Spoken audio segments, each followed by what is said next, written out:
All right, welcome back to the next episode of the eCom Growth Show. My name is Danan. I am your host, and with me is Vincenzo. Vincenzo, would you please introduce yourself? Yeah, my name is Vincenzo, founder and CEO of Ecomcy. At Ecomcy, we specialize on everything when it comes to growing brands on Amazon and Walmart. Essentially, we do everything for you. PPC, listing optimization, brand creative, international expansion. It's your one-stop solution to make sure that we successfully scale your brand into these two marketplaces. So, yeah, it's a pleasure to be here. Dana. Yeah, well, thanks for being here. This is one of my very first episodes, so thanks for giving me the benefit of the doubt. You're crushing it. You're crushing it so 13 far, seconds so in, we're doing great. Okay, cool. So why don't we start off by going with how'd you get to, well, actually, let me give you it from my point of view. So I've been in this industry 14 years as a seller, 6 years in the service industry and strategic partnerships and stuff like that. And brother, you blew up. 12 months, you blew up. You're on every podcast. You know all the people that I know. You're everywhere I am and everywhere I'm not. So Mr. Worldwide, Mr. Worldwide. I know that you started off as an Amazon seller, but prior to that, you were a no big deal. Engineer. No big deal. Interesting story. So my family is actually in aerospace. Yeah, my uncle helped design a few things on the B-2 bomber once upon a time, and my aunt is still with Boeing. She's been there for like 370 years. My dad's been a consultant in the aerospace, and I don't know anything about it, so don't ask me. Let's not get into the scientific questions. No, you can give me the thermal propulsion dynamics on my logo, which is a little rocket. So yeah, let's do that. All right, cool. So how in the world did you go from an aerospace engineer to an e-com seller? And more importantly, why? Yeah, I get this question a lot. Like, people sometimes don't understand. It's like, man, you spend so many years studying, getting ready for this career that is such a tough career. And then, after you start working, then it's like you change your mind 360, which is something I'm aware most people would be super scared to do. But the thing for me, when I started working as an engineer, I was loving it. I love everything that has to do with engineering, the technicality, trying to solve a problem, try to discover new ways of doing things. But over time, one of the biggest things that was really bothering me was the fact that I was getting very limited when it comes to location in terms of where I was spending my life. The time I would have to spend going to an office, the fact that I was working so hard on specific projects where an engine could cost you millions and millions of dollars, and I was always going to make the same amount of salary regardless of my efforts. And the ceiling that I was going to get in terms of the hunger that I wanted to achieve with my life, right? So when I started to see all those ceilings, it's like, man, I either do something, or I'm going to be the typical person that under 70 or 80 is going to be on their bed and say, man, why didn't try? Why didn't go all in, right? So that was a huge fuel for me. And I say, you know what, let's go all in. Worst case scenario, I'm sure I'm going to figure out. So then that's where I started while having a engineering job. Started looking for options to start my own business, right? And I remember when I was doing the research, some of the options that of course came to me straight away, because it was actually during the boom era of Amazon FBA, was e-commerce. And I said, wow, what an interesting business model. You could be essentially anywhere, and you could scale this at any size, because compared to a physical business, you have limitation in terms of the location, the time that you have to be there, the personnel that you need. With e-commerce, it's all about if you find the right product and you do the right brand, the sky's the limit, right? You can scale it very fast. So that's where I started selling on Amazon, start selling products, things that I was looking finding on my time after arriving from home. And then started selling. At the beginning, I wasn't really focusing on brands. I was just focusing on making and flipping things, right? Doing as much profit as possible. So you started with arbitrage. Exactly. Essentially. More than arbitrage, I would say buying bulk, like 300-500 units at the time. But I wasn't really focusing on doing a brand around that. It was more with the trends, right? With things that was very hot. Okay, so it's more like, it's not retail arbitrage, it's more wholesale arbitrage. Exactly. So buying bulk items. Okay, cool. Knowing you can can make a profit. Yep, good, Exactly. got it. So I started with that, and then with the experience and the revenue that started to generate, I also started to create my own micro brands into specific niches, mainly with things that were starting to become trendy or things that were having like a blue ocean kind of behavior. And over time, it reached a point that with all the revenue I was bringing with the wholesale approach, private label, and a little bit of retail arbitrage, I was pretty much making more revenue and profit with that than with my salary, right? And when I realized that, it's like, if I'm achieving this and I'm only doing this from 6 in the afternoon to 2 in the morning, which is essentially what happens. Like I was a slave for pretty much 2 years. Okay, so let's actually pause there. So at this time, you still have a full-time job. Okay, cool. So for 2 years, you did this. Yeah, for pretty much 2 years. I arrived home at 5, I took a nap, and then from 6 to 1 in the morning, it was the Amazon side of things. Wow. Okay. So that's awesome. That actually brings up a good point that a number of people in the industry make is like, don't quit your day job and just jump straight into Amazon, right? Yeah. In fact, for me, if I'm honest for you, that's what helped me scale the business so fast because given that I had the assurance that every month I was going to get a paycheck, I did some crazy stuff in terms of using all my salary for a random product or use this amount of savings for this because I knew next month, given that this job was a very well paid and it was a reputable company, I was not going to get fired anywhere. So I could take any risk that I wanted, right? And and the fact that I knew that salary was coming in is like worst case scenario, even if everything goes bad, I have this backup, right? So I went all in. Like I started doing crazy things, flipping things that were super volatile in terms of products, and some of those things paid off, and that gave me the cash flow to keep increasing the business. Yeah. Cool. Vincenzo started his eCom business with fidget spinners. Something like that. Actually, I did some crazy products like that were just trendy. But yeah, effectively from that, what happened is that given that I was getting very involved in the space, I said, wow, there's actually also masterminds, there is physical events, there's all these things beyond only being a seller. I was very curious and I started to go to them. And when I started to go to them, I said, wow, not only you can make money as a seller, but all the things that I know, I was actually seeing people sitting on these shows and masterminds. They will pay big money if you actually tell them what to do because they had the product, they had the idea, but they don't have the time. They had the money. They had the money, but they don't know how to execute. They're lacking the time. They don't want to make a team. It's like, what if I use the expertise and the team that I had back then? I already had some VAs and everything to start helping some of these people. Is essentially copy pasting what I have done. Yeah. So yeah, I started getting some people. People started to know me, and you know how I am. Like I'm very social. Like I'm easygoing with everybody. So word of mouth started to go around. Like, oh, this guy can help you with PPC. This guy can help you with branding. And then from there, it's a snowball effect started. That's where Ecomcy basically came to fruition. And from there, the rest is history. I started building the team, started getting more and more brands. And now we're at the point that we're pretty much 50 people in the company. We have worked with over 1,000 brands. So wow. So let's go back in time a little bit. When exactly did Ecomcy start? Ecomcy really started around 2020. Okay, cool. So you've been officially in operation for 4 years. And in that time, you've already helped 1,000 brands. Yeah. That's busy work, man. That's a lot. That's awesome. Yeah. Congratulations to you. Thank you. Thank you. Appreciate that. I also have to say that my team is being exceptional, and that's one of the reasons why I'm also able to do everything that I do in terms of content and travel because I have a team that got my back. Yeah, it's been quite a journey, and I'm not gonna lie, it's been moments where you see things got tough, like where you don't see the solution to certain things. But when I look back, all those challenges and all those very dark moments is what took me to where I am right now, right? Every single time I see those challenges, it gave me the direction, the action that I took in that moment to be where I am. So I'm grateful for that, Yeah.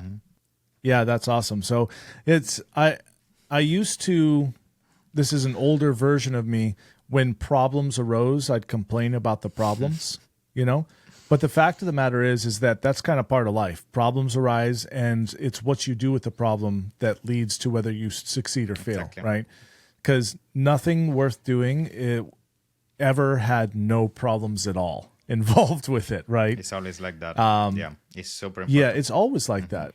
Yeah, exactly. I mean, if you can't solve your problems or you're unwilling to solve your problems, well, you just stay in the mire, right? Stuck in the mud, or maybe you're just kind of floating along, making an hourly wage.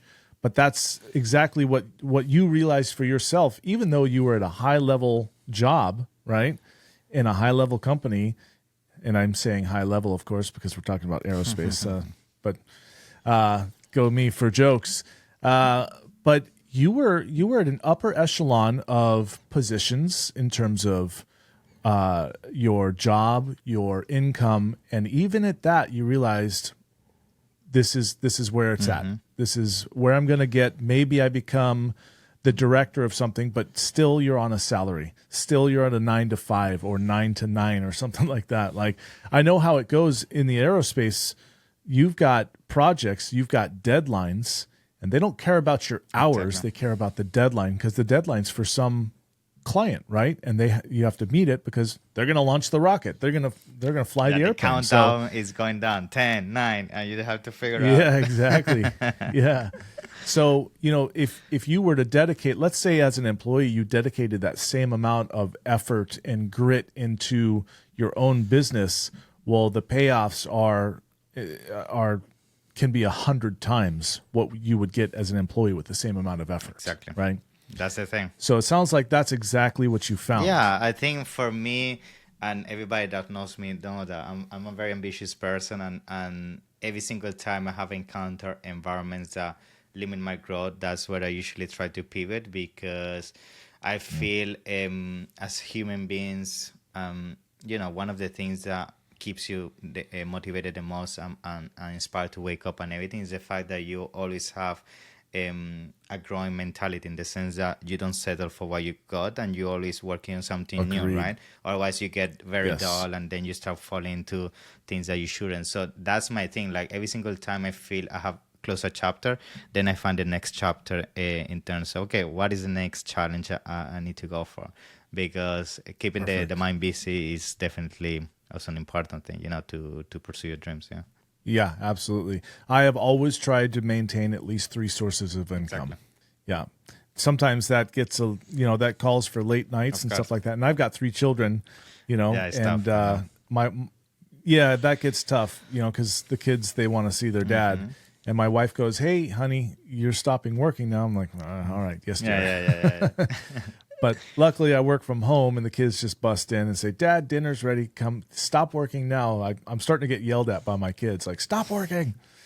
It's true. But yeah, I mean, having 3 sources of income also helps to ensure that if you have a loss of one side, it's not 100% loss of income; it's 33%. Exactly. Right? Yeah. That's important. Yeah. All right. Yeah, agreed. Especially if you've got a family, and especially today when things have gotten unbelievably expensive. Yeah.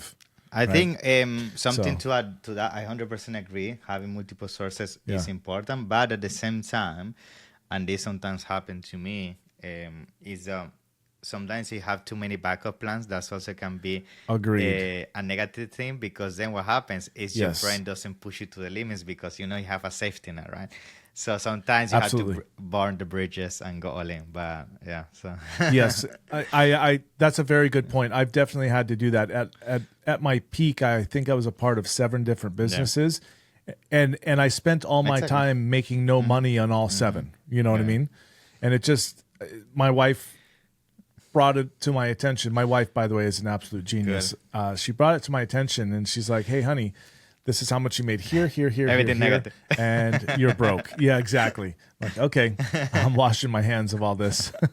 So I totally agree that absolutely at least a large degree of focus in certain areas is super important. Now, you are wired that way. Unfortunately, I am not. I'm like squirrel, you know. And so she has to rein me in. I try to rein myself in, But yeah, I absolutely agree. If you focus on one area, you can become an absolute pro in that area. And which is actually a perfect example is TraceViews. That's the sponsor of this of this podcast. So I have gone unbelievably deep into reviews. Brother, you wouldn't believe what I found. Yeah. I found some crazy you thought stuff. you knew what reviews are, but now I'm sure you discovered a No. new universe. Oh my gosh, it's unbelievable. It's crazy. All right, cool. Well, let's go into let's take a scenario here. So, I am a seller. I've been selling for 1 to 2 years. Let's say I'm making 60 grand a month. I call it 50 grand. We're doing 50 grand a month in revenue. I come to you. We've got a fairly profitable product. So let's say it's 15%, right? What's next? Yeah.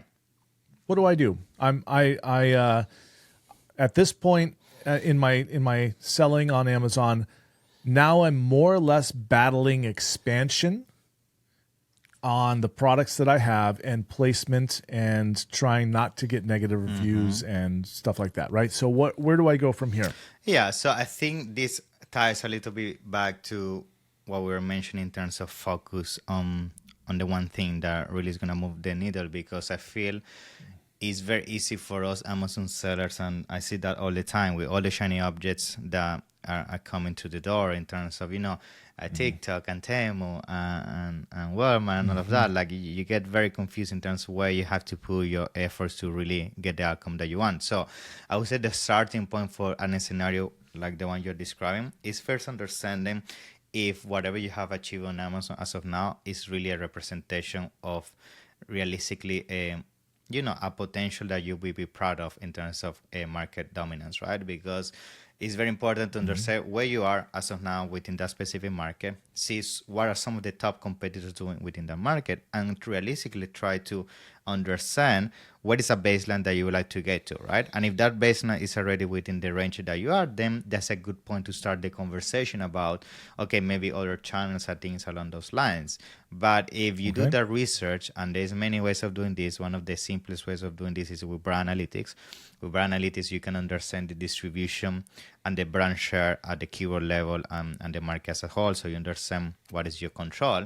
If you see that you're very far from even the top 5 or the top 10, that means realistically, if you're already very profitable on Amazon, why would you put your efforts and go somewhere else where there is a lot of unknown because you don't have any history there, right? And double down on where the profit is, right? So I would try to then keep expanding my market in terms of getting my control across as many keywords as possible. Once I do all my exercise in terms of keywords and PPC and always ensure everything is as optimized as possible. Then the next step I usually do, and that's still within Amazon, is how increase the lifetime value of my clients within Amazon, right? Because I feel at the end of the day, some of the most expensive things that you can have as a business is customer acquisition. And given the fact that on Amazon, you're already building that snowball effect, the business is growing, people already has a resemblance to your brand, why not actually use the data that Amazon gives you to increase the lifetime value? So how will you do that? One of the things that usually we do with the brands is try to understand, first of all, if there's something we can add to this product that will incur a recurring purchase behavior. It could be from the perspective of an accessory. It could be from the perspective of another product that works side by side with this product to create a better experience. It could be a specific kit that, let's say this product is only meant to use at home. Now you sell a kit to make it for travel purposes. These kind of accessories that go side by side, because then, given that the customer already has trusted your product in the first place, now you create this basically a loop around that initial transaction where you keep them interacting with your brand, where you create upsell opportunities. And that's usually a much more easier way to increase revenue that jump to another channel at first. So I'm going to stop there because maybe you have some comments there, but yeah, focus on increasing market expansion in terms of where you are, what your best sellers doing, and how much you can increase if you're already profitable. And the second one, create an ecosystem, which Amazon gives you that data, and try to create the most out of the customer you already pay for at the beginning. Yeah. Okay, cool. So my immediate thing that I think of would be variations, That's right. So you can do variations of a product, color, sizes, styles, etc. Right? I know that some people, depending on the product, of course. So if it's an electronics product, something like that, you can do an accompanying app, Exactly. right? So you can build an application for it. Not only does that keep the customer using your product, but also you acquire the identity of that person. So now you've got their name, email, Yeah, the whole that thing. stuff, and you can advertise to them, right? So I'm a big fan of what you're saying for sure. Now, full disclosure, I'm not really in private label. I make knives, but I mostly sell those direct to consumer because I go to off-road and overland shows and stuff like that, and I'll just bring however many knives I have with me at the time, and I'll just sell them out, Good. right? And so I'm not really a private label guy, but I've done it before. I don't particularly care for it. I'm more of a wholesale or brand exclusivity guy, but that's definitely a method I support. So one of the things that I did, I had a camping blanket for a while, right? And I included, and this is at the time when you could just send people emails without any restrictions from Amazon. I sent them an attachment Nice. that had a PDF that said, "Hey, thanks for buying. You're buying from a family," and there was a picture of my wife and children in there. It's in and psychology. This is who you're supposed. Yeah, absolutely. good. Yeah, Love you know, and anything that you can use, right? If you can build a personal connection to your customer, the chances of that customer coming back to you are far, far greater. For sure. Right? And so I put an attachment in there, and it was the care instructions. It was who they're buying from, and it was like, listen, if you have any issues, just reach out to me. I'm available. You're talking to me, right? So, and that's hardly even a way to expand, but that's more customer retention, because at that point, once they purchase your product, you've acquired them as a customer, right? Well, you've sort of, right? Because Amazon, of course, it's their customer. It's not your customer, right? But anything that you can do to build rapport, that's something that you can do to build some trust with them. And then they have a higher potential of coming back looking for your brand. So if you have variations, if you have other products, they'll probably come and look to you first, assuming you're not just doing some white label, no branding kind of a thing, right? So we've got apps, we've got attachments are not so much a thing anymore, but you've got variations. What other kinds of things are you seeing in the space that help these brands to capitalize on generating more revenue from what they have? Yeah. So I would say another thing that people usually don't leverage as well in terms of creating more revenue out of their customers is try to also not only come up with variations and all that, which all of that is amazing, but create some kind of product that creates a trigger towards save and subscribe and save. Right? Why? Because at the end of the day, something that is gonna keep your the momentum of your business is cash flow. Cash flow is king, but at the same time, each cash flow is fluctuating every single month. As most Amazon sellers, that effectively kills a lot of the momentum in terms of inventory planning, expansion to new marketplaces, understanding how much money is gonna come through the door next month, and therefore the plan becomes very tough. So what we're trying to do with the brands that we work with is once we essentially identify ways to create that subscribe and save methodology, this is usually the best way as well to increase revenue very fast. So this could be very easy from the perspective as well of things that require like a rechargeable kind of thing within the product itself. Or it could be, let's say we had a client that he was selling an item for the kitchen. like an accessory. And then he came up with a product that is a cleaning product. And with that cleaning product, what you're able now to achieve is that, first of all, you maintain the product that doesn't get greasy and all of that. But second of all, the product has like a unique kind of composition. That on top of that, it helps with things such as a smell and material preservation, all of that. So now what he did is that people were already loving his accessory for the kitchen, but now he created this behavior that every 30 days, pretty much this spray will run out. You will have to buy this spray so the product stays in mint condition, and therefore he created already a behavior that in order for you to keep using his product and create and get the best experience, you always have to keep buying this spray next to it, right? And now not only he's able to keep upselling these products, which he already has a premium price, now he's able to say, if you don't use my cleaning products, and actually he's very smart and we do that within the marketing, if you don't use your cleaning products, we cannot assure you're going to get the best experience and the longevity of what the products are meant to be, right? So you create that luck psychology that you need both always at the same time. So that's a quick example right now. Okay. Yeah. I like it. So that's kind of like I sell a shampoo, and for the best results, get my conditioner as well. Yeah. All right, cool. So when you said this, I'm thinking immediately, okay, air fryer, right? So if someone does an air fryer, could they just sell an air fryer? Yeah, they could. They could sell an air fryer, and they could sell a blender and stuff like that. But with an air fryer, you've got, and I don't have one, so I don't really know all the accessories. But you've got those, you have the things inside, baking the sheets, everything. Yeah. Yeah, the sheets, you could have a cleaning spray, you could have a spray oil. A cover, to cover it. Oh, yeah. Or, so many things. Yeah, exactly. Yeah. So that's awesome. I like that. So diversifying your product. And of course, speaking of the subscribe and save, if you put someone on subscribe and save on the baking sheets, you've got a monthly recurring revenue model right there. And I think that's only one vertical of focusing on the subscribe and save. Another thing we try to do as well in terms of improving the lifetime value is that within brand analytics, and you can find this as well, there is the basket analysis report.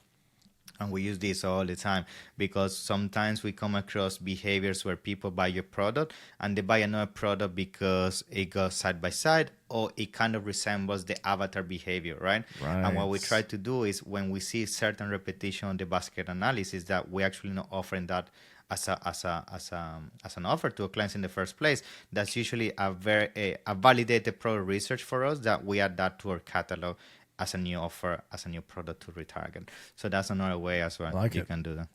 Yeah. So that's like the newer version of looking at your own product and scrolling on your detail page and scrolling down that people and seeing that section, people often buy this with this. Yeah, exactly. That's awesome. Yeah. I like it. Okay, cool. Well, those are some great tips there. So let's go into what everyone loves spending tons of time, money, and all that stuff on PPC. Yeah. So let me start off by asking you, since you've worked with so many brands, what sorts of trends are you seeing with PPC? Is it getting more expensive? Is it what's going on? What do we got going on today? With PPC, I would say it's getting tougher and tougher. I think people is getting very savvy in terms of strategy. So the days of only having a simple structure that's gonna allow you to scale the brands are pretty much becoming very inexistent to some extent. So specifically in the US, you really need to know what you're doing with the PPC. So once you are at a stage which is taking again the consideration that you're already scaling your business, is to some extent profitable and all of that, I can always tell you that in the PPC there's always much better things that you could be doing, right? Specifically because what you're gonna find, and this happens a lot to Amazon sellers, is sometimes if you hit the lucky charm and you start become profitable very fast, and it's been a year by and everything, I see this all the time when I do audits. People get complacent because they might think that the structure that got them to profitability is going to keep them profitable, and they don't want to touch it. And they don't want to touch it. Yeah. And when that happens, usually the small cracks that start to behave in starts to happen in the back end, that if you don't know the game, you're not going to identify them. And then that's when suddenly you see this person posting a random post in Facebook. I don't know why I was one of the top sellers, and now all my ranking is down, my competitors are taking over and everything. It's because there was a snowball effect happening in the back end, but you just got very comfortable with the campaigns that got you there, which you to some extent was also a bit of luck involved. And now, because you didn't really keep nurturing those campaigns the proper way, you don't know how to react and get the momentum back. So it's very important that your PPC stays dynamic. And when I say dynamic, it's not only based on market behavior in terms of what your competition is doing here and there. It's also based on the things that Amazon keep releasing. Like there's so many type of always new targeting and new type of campaigns that Amazon keep bringing to the dashboard in terms of functionalities, and people is not even aware of. Like, I can't tell you how many times I jump on calls. People don't know what is a sponsored brand. People don't know what is sponsored display. People don't know what is retargeting. People don't know what is negation. People don't know what is placement optimization. So it's like there's so much depth in PPC that if you really spend your time, you're always going to find an opportunity. And this basically, going back to your question, like, one of the first thing I will do if you're at a stage that you're being profitable, either hire somebody that do an audit for you and help you identify those things, or try to really educate yourself in terms of what are the latest trends in terms of type of targeting and so on. Because I can tell you, the fact that they've been working, that doesn't mean they're gonna keep behaving the same. And just to give you a quick example, for sure. One of the things I'm seeing a lot happening to sellers is that because the market is getting so dynamic, I see a lot of issues where people, when they optimize their PPC, they're not taking, for example, in consideration what is happening with organic, right? And that's where a lot of money is wasted. Like when you start overlapping your organic exposure with advertising exposure, understanding first of all which keywords should be the ones that really give you the 80-20 rule, and not distributing your budget to thing, or understanding which placements are the more optimal, or in some instances where the volume is there, even things such as Dayparting has been a significant tool for us to really move the profitability even higher. So all these things are conversations you need to start having, because the days of only having auto, exact, phrase, and broad, I'm not gonna get you there. Yeah. So let's first, for the listeners that are not familiar with it, can you define for them Dayparting? Yeah. Because I don't think that's not a topic that comes up a lot in PPC. So I don't think that a lot of people realize that that's even possible, let alone how to do it. Yeah. So, I mean, Dayparting is being a huge thing for us, specifically for products that have defined very clear behaviors throughout the day, where the intention towards the purchase is the highest. I'm going to give you a quick example. On some of the kitchen brands that we manage, we start to identify certain patterns where usually the intention toward purchasing was usually higher between 12 to 3 in the afternoon, and then again between 6 and 9 in the evening. And this is an example I always bring to the table, because people might say, what time has to do with that? And sometimes advertising goes deeper than keyword. Advertising goes with human behavior, tradition, and cultures, which is why I'm a little bit against PPC that's driven by AI, because AI is only driven. And I mean, I'm an engineer and I understand how that works. And AI, the way it behaves, is driven only by numbers. It's not really driven sometimes by rationals thinking that is proper advertising. So to give an example with the kitchen brand, the reason why that started to work for us is because we started to read the data, and then where we found the resemblance is that between 12 and 3 in the afternoon, and then 6 and 9 in the evening, is when people actually are in the kitchen doing their lunch or doing their dinner, right? And then the reason why our sales were spiking throughout those periods is because when you're at the kitchen, that's when you realize you're missing the accessory or you're missing something. And you go to Amazon and make the purchase, right? Therefore, most likely you're not going to buy a spatula 7 in the morning when you're on the bus going to work, right? You're going to do it when you're in the kitchen. Right. So why that's important to understand from a human behavior perspective, because now you know where the intention from a psychological point of view is the highest, and you can put your budget there so you can have the highest conversion, which that highest conversion is going to also lead you to other effects, such as a better organic exposure, which is lower tacos. So again, Yep. And lower PPC costs too. Exactly. Because if you drive that conversion rate way up, you don't necessarily have to pay full price, full suggested bid yeah, amounts, we have right? clients that for the same keyword sometimes one pay $1, one pay 40 cents because historically their seller is being killed in terms of conversion, right? So that's a big thing. Yes. And they'll get better placement. Exactly. At the lesser dollar amount. Yeah. But yeah, to conclude Dayparting, you have to do this by software, of course. You have to automate it to go up and down. I mean, you could do it manually, but I've never seen somebody doing that successfully. No. So manually you will set the time where the campaign go on and off, and then you can even go a layer deeper and not only do Dayparting, but also do a organic dynamic optimization with ads. So not only ads will go on and out, depending on the time, but the bids will also dynamically change when the campaigns go on. It will check organic exposure, and based on organic exposure, optimize the PPC. So it's even a more complex layer. Awesome. Yeah.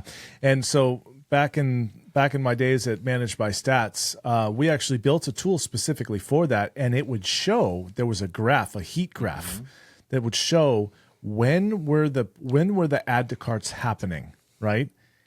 9, noon, 6, right? For about 2 hours at a time.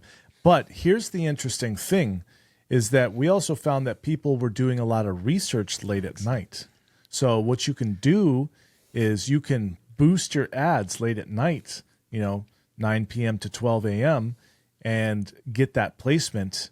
Just boost the ads at that time. Get that placement while people are researching so they see your brand, and there's a good chance of them adding to cart at that time or the next morning or the next day. Like me, the way I do research is it's primarily at night after the kids have gone to bed. So it's like 8 o'clock and later, right?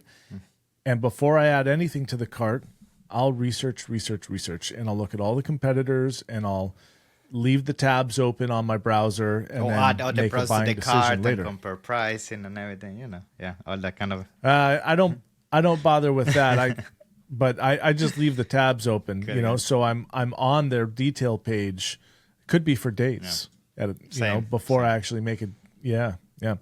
So all right, cool. Well, that's good to know. So, and just to round out Dayparting, in the short version of what it is that you can raise and lower your bids or turn your campaign for that keyword or that whole campaign or ad set or whatever on and off during certain times. So if you want to maximize your budget for the time that people they're buying in this window, you can run it for just 3 hours a day if you wanted to, or 6 hours a day at 2 different points of the day, stuff like that. So to be honest, I actually don't know what software is out there that offers that. What are you using for this? Yeah, so I mean, I'm gonna name you a few, and then at the end of the day, I recommend you try all of them. So Atomic from Healing Time offers that. You have Packfeed that offers that. You have Perpetua, Take a Matrix, and those are some of the main intent-wise. So most of the enterprise level of tools will offer that. Something you have to be mindful when it comes to Dayparting is that you also, to some extent, have to have enough data to make a valid decision. This is something that is very important, and it's funny because sometimes when we're working with clients sometimes might get, mad that they say, "Oh, why you're not doing changes daily?" As an example, and I'm going to explain this as a question that I get a lot. You cannot do daily on other PPC unless you have a high budget, because even from a data analysis point of view, you need to have enough data, like enough quantity that will validate a decision making. You cannot make a decision only on 2 clicks or only a few impressions here and there, because there's also a lot of things that could be happening out of the box that could be skewing the data. Could be events, could be weather, could be something that happened in the city, so many things. And then if you make a decision only based on a day, you could be diluting your effort. So that's why you also need to have big data samples, specifically with Dayparting, because if not, you could end up assuming that certain days of the day are better than other just because something happened by luck on a specific day. So that's why you also need to be mindful of that when you do PPC optimization. Cool. So then let's say I found a new keyword, right? And I throw that into, let's call it its own campaign. how long should I run that before I've decided whether it's a successful keyword or not? So the first thing I would like to identify for that keyword is what is the baseline when it comes to conversion. Okay. And you can find this with brand analytics. You could identify how some of your competitors are behaving from a click share perspective, impressions, sales, and all of that. And then once I understand the baseline, that's what I'm going to use as a starting point to define success for the keyword. Because the thing is, if you decide just a fixed amount just out of the blue, you might end up with a figure either that's too low to define success and therefore position you for the keyword, or too high that's never going to be realistic, right? So it's very important that you do that. And once you define the baseline, then based on the conversion that you have to achieve on the keyword, and sales and all of that, that's where I start defining my parameters. And then based on what I achieve on a week period, which then I can see the same week period from brand analytics, if I start to match the balance in terms of KPIs that my competition is getting, that means I'm heading towards the right direction. But if I see my figures are very far away and that behavior starts to become a trend for at least 2 weeks, after 2 weeks I would consider killing the keyword or reduce my exposure, because I'd rather dilute my effort on the keyword and come back at a later point where I can be more competitive than record a very bad history to the keyword that then is going to be more difficult for me to override, right? So that's the thought process. Driving your conversion rate down overall. Yeah, exactly. Cool. You know, it'd be awesome. And this is not something I'm doing yet. I don't do any webinars, but you know, it'd be super cool is a brand analytics masterclass. Should do that. Yeah. I have done a couple, so happy to do it. Have you? Yeah, okay. Yeah. That's my, that's the Bible Bible for me. Like every single time I try to figure out an issue, I use it for everything. Yeah. Yeah. Yeah, imagine the days when brand analytics didn't exist, because I think it's only been around for maybe a few years, 2-3 something years, like that. so very early. Yeah.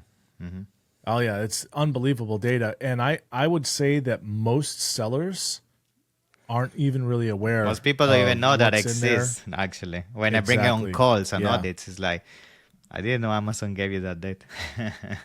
Yeah. All right, cool. So then.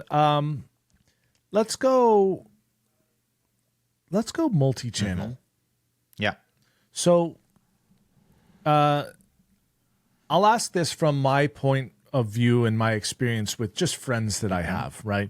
So most people tell me, and I think that this is the case, that Walmart is the next logical expansion marketplace to sell on, right? Yeah. So, and at best, the majority of the people that I've spoken to, they say it adds 10, 15, 20, 25%, right? But it's still sort of a disaster. Now, I'm an approved Walmart seller, but I'm not selling on Walmart. I just haven't even bothered with it. Would you today suggest that if I'm making, let's say we're up to $100,000 a month, we're doing 1.2 a year, we're making some money, and we're going, cool, we'd like to expand our brand. Would you today say Walmart's the next logical choice? So I wouldn't say the decision should be driven on revenue specifically. It would be more driven on what is the opportunity cost, right? What I mean by that is basically understanding if I bring my efforts to Walmart and I create this expansion strategy, what is going to be the outcome from the perspective of extra revenue or profitability and growth opportunity? Because at the end of the day, I could be making 10 million on Amazon, but then if the opportunity of going to Walmart, I'm only going to be making 10,000 per month. It's like, even if I'm making 10 million on Amazon, Walmart is not the right choice for you, right? So that's where you have to quantify your efforts and make sure you do proper market analysis, which again, you can use tools such as Helium 10 to get a glimpse. But at the end of the day, and this is a conversation I always have about Walmart, the decision is not only about always how much revenue you're going to make, but sometimes there's something people do consider, which is opportunity cost in terms of the future. What do I mean by that? It might be that the revenue is not there right now, the search volume is not there right now, but imagine how many people thought that about Amazon in 2013-14. Also, Definitely. a lot of things, Amazon was much smaller and some categories were dead, back then. So effectively, what you could basically decide from a business strategy point of view is like, yeah, maybe Walmart is not going to be the one that's going to move my business as of now, but it's going to be a placement, basically opportunity where I'm going to jump now, where I'm going to get to page one in no time, going to get reviews and everything. In 2-3 years when it blows, Yep. I'm going to be the guy that has been there on page one forever. And my history is going to be so strong that nobody's going to get me out of the first page, right? I love that. Absolutely. So I made the mistake myself on this with, what was it? Pinterest. Pinterest, right? So, but I did it a little bit differently. Long time ago. Gosh, I don't even remember when. We got invited when Pinterest was beta testing ads. So we put a pin up of a product we were selling, and I'll be damned if we didn't make tens of thousands of dollars, literally on pennies of spend. No. We made tens of thousands of dollars on pennies of ad spend. Okay. Yeah.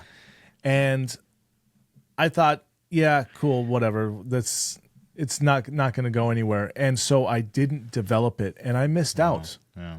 And Pinterest made a lot of changes since then, but I really missed out on what I could have been doing because I was selling at this time an anti-gray hair serum. It wasn't a hair dye. It was actually a serum. It was made in Slovakia. Okay. And I was the exclusive seller of this in America. Nice. And man, it happens, yeah. Yeah, exactly. Not knowing the audience that was on Pinterest and not knowing that what I didn't know, I really missed out on an opportunity. So I couldn't agree with you more. It's good to be able to place your product early.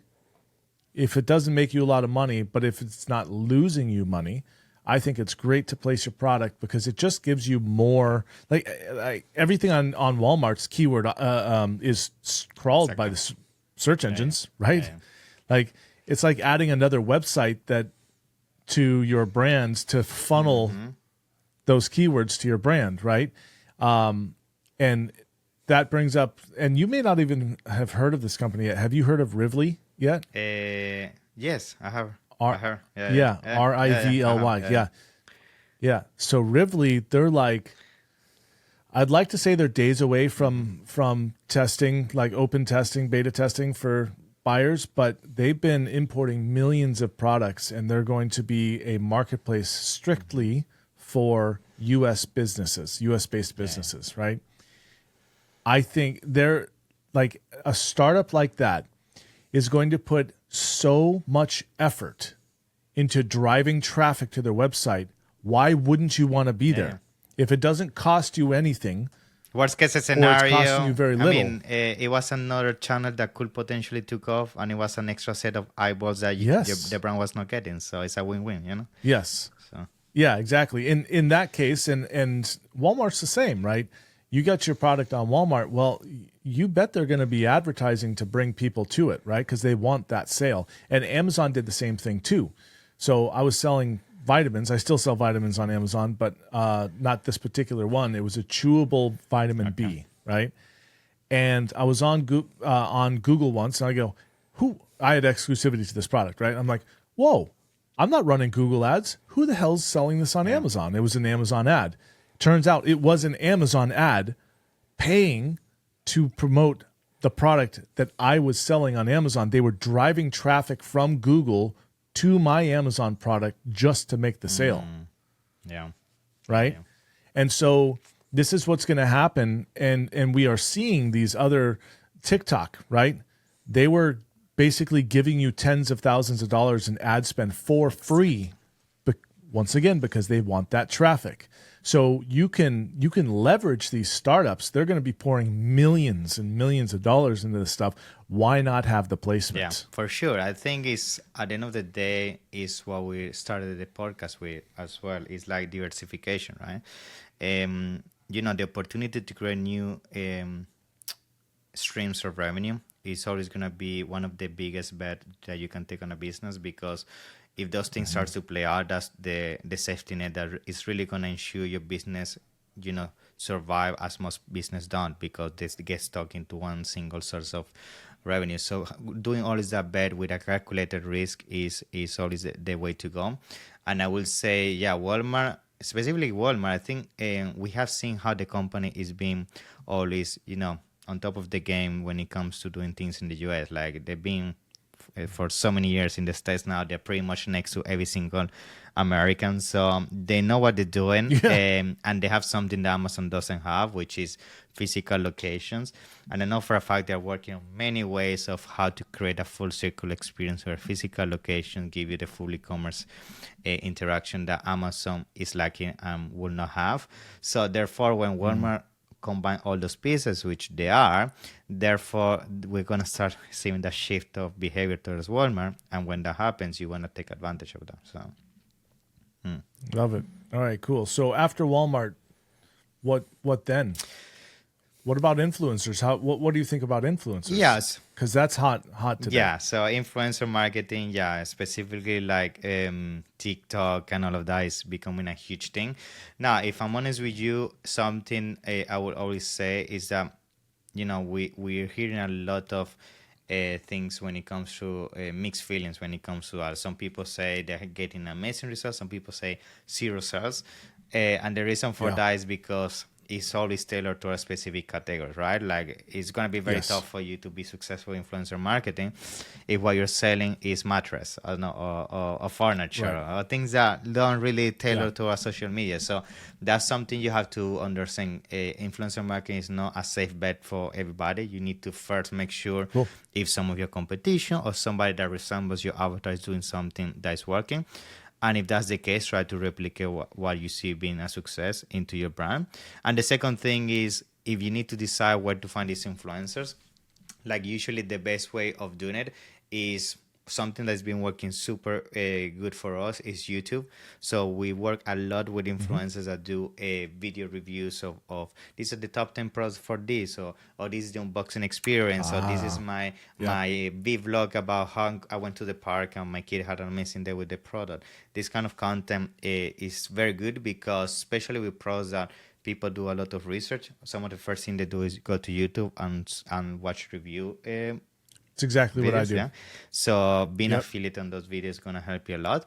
The second source that we use a lot is blogs as well, like especially with electronics brands that we manage. We try to be on what are the top 10 keyboards, top 10 monitors, top 10 everywhere. So when people look for us on Google, we are appearing at the research phase, and therefore the consideration towards our brand increases.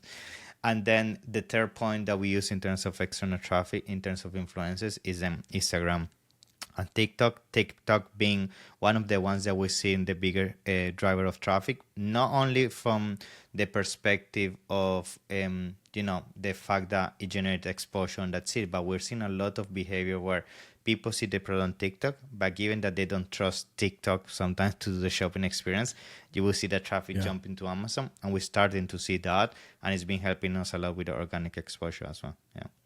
Yeah, cool. Yeah, so I actually diving into the YouTube, it's kind of funny. I've been doing this for quite some time myself. So I have my own YouTube channel. It's an adventure channel, right? And so I'm a big off-road guy, motorcycle, stuff like that. And so I did these. There's something called the Trans-America Trail. You go across America, primarily off-road. It's mostly for motorcycles, but you can do it in 4x4s. And so I did that, and I recorded it. And those videos got 20,000+ views each, right? Thereabouts. And some of them less, some of them more. But I went, wow, okay, people are really interested in this thing. So I built a whole spreadsheet about what gear do you need. I started a Facebook page, which it's up to 6,000 members, which is, and I zero advertising, nothing, just created the page, invited a couple of friends, and it's just grown from there. And so now I'm beginning to leverage this. I've now got 4 other guys, 3 other people that are really close friends of me in the off-road industry. And we're sponsored by Light Force, by Midland Radios, Zero Breeze, which are 12-volt air conditioners. What else are we sponsored by? Anchor Solix. So it's wild, man.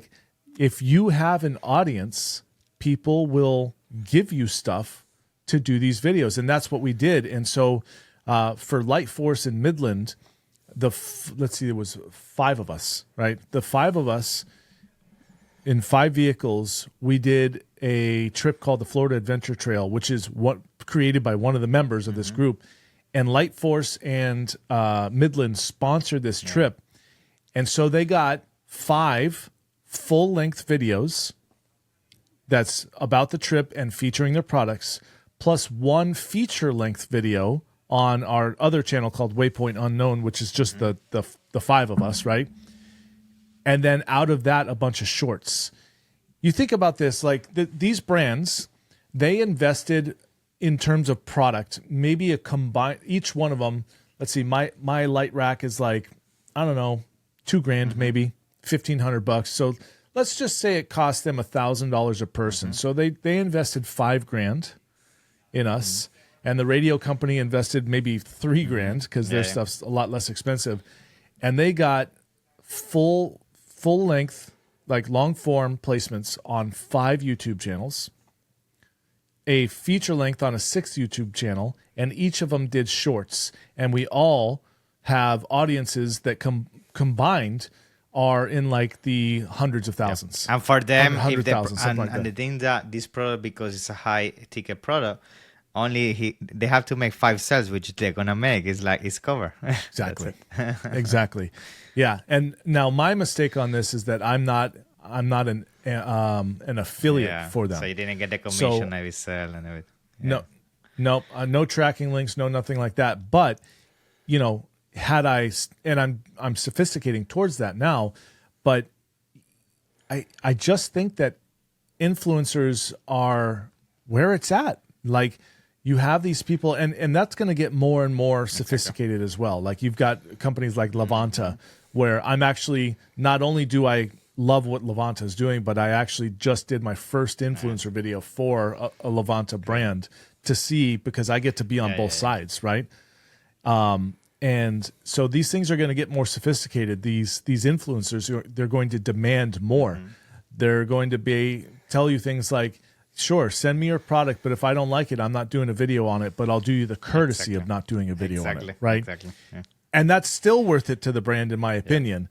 But yeah, I just think that you can gain access to literally millions and millions of people for pennies. Yeah. I think, if you find the right influencers, and we have seen with some of brands, it can completely change the trajectory sometimes of the brand, because sometimes you start getting into bubbles of communities that you wouldn't touch otherwise without influencers. And that just creates such a snowball effect that, it is great for some brands in terms of not only the fact that your name starts to become known, but from Amazon side of things, we know Amazon loves when people come outside of Amazon. So it's a win-win on both fronts, Yeah. Don't you also work? You've got something on influencing, don't you? Yeah. What is it? So we also actually trying to build like a network as well of our own influencers. So it's called MCBasitor. So with that, what we're trying to do is we're trying to create and we already have like a list of vetted influencers.